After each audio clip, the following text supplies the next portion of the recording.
many Australians have not engaged with what's proposed with the First Nations voice to Parliament.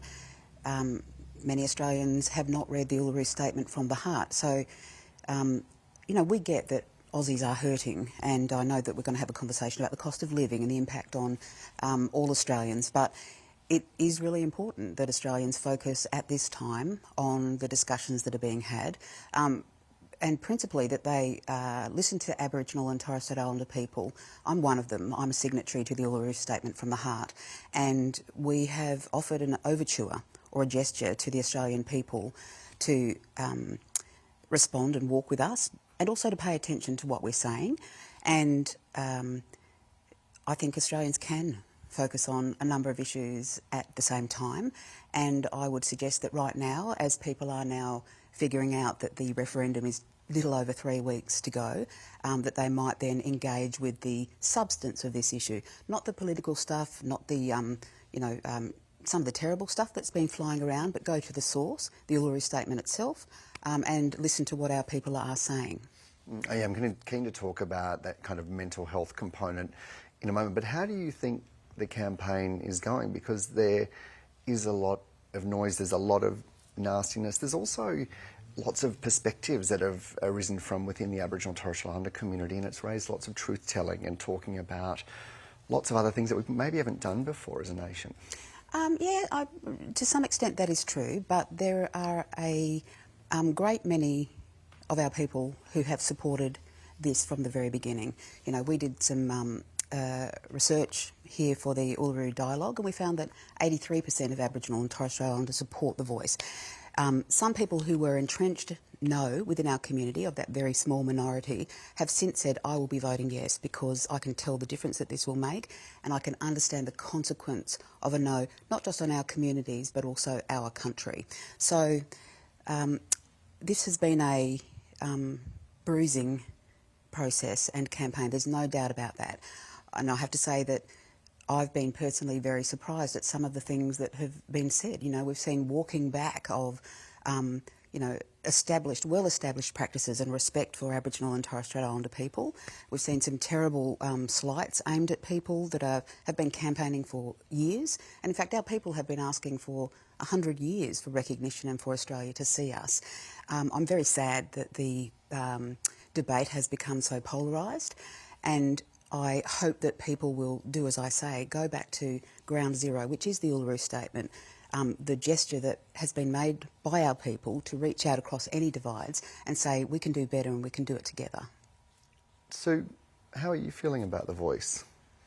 I don't like the voice. I don't trust the voice. You know, I look at the voice as maybe another native title which has done nothing but divide and conquer our people. And the voice, I speak to the government people now. I've written letters to those people. You know, the Prime Minister and all. I've had no response. So why should I trust them with my life, my future, when they can't even respond to me now when I'm asking them, do I have the right to say no to protect country, the animals that live there?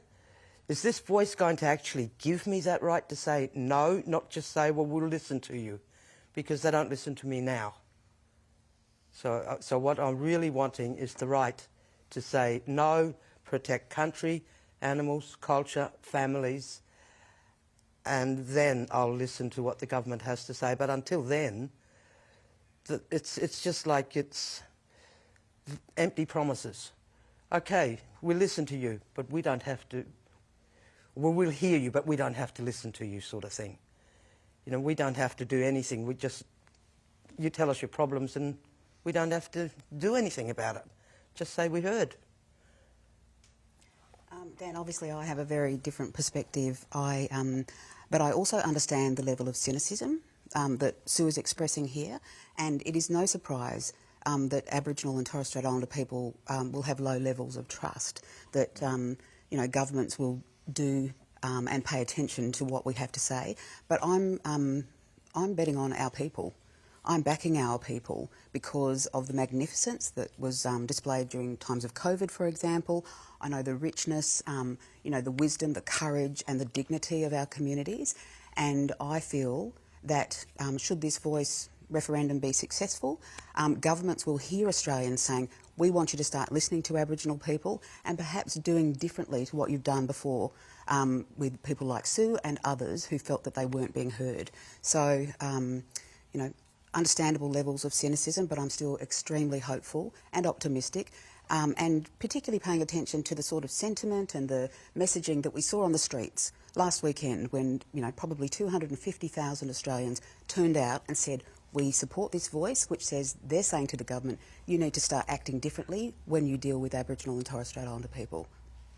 Yes, and I do respect Sue's view. I agree with that. They need to act differently towards us. But is this voice going to be the answer? What about our treaty that never... They didn't even mention that in the voice. The voice is unlikely to be the answer to everything, and things won't change overnight, but when you listen to people who are impacted by decisions, you get better results. When you do something with what you hear, you get better results, and that's what I'm hopeful about. Maybe, and I'm sorry that my mistrust of the government is very deep. Can I ask you, where does that mistrust of the government come from? Childhood? Yeah. It's about the way you've been treated through your life. And welfare and, you know, stealing us and all of that. So I actually quite don't like any of them. Don't like... oh, and one thing I really want to make clear about this voice too is that my no is not supporting Peter Dutton.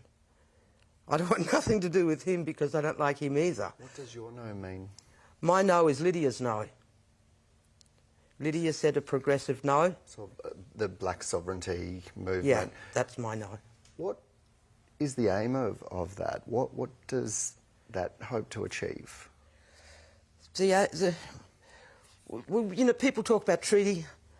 The aim should really be that things are made for us, not the other way around. Like every time the government does a deal, it's always in favour of the government. You take these ILUAs, I call them illegal land use agreements. Yeah. That's just another way of taking our land from us. Well, you signed a deal. We paid you money. Get off the land. We'll mine it. We'll destroy it. Whereas, you know, I'm all out for anybody that is going to destroy the land, the animals, the culture, the families. I'm right against them, and I'll fight them. I can see your reaction. This is tough. This is personal. Thank you for sharing that with us. We'll move on in a moment to the South Australia voice. But did you want to weigh in on that, Kirstie? I do. People forget that the Uluru Statement expresses 3 aspirations, and I don't understand how, you know, our people, who, as I say, are understandably cynical, how they think that we could be in a space where we could have the very calm and sensible conversations we would like to have about treaty, unless there is a voice that provides a framework for these sorts of things. So the Uluru Statement has sequential aspirations, and although people will talk about the different no's, I can tell you that those no's will talk down the voice that's proposed for Aboriginal and Torres Strait Islander people, and it won't matter what the reasons are why people are voting no,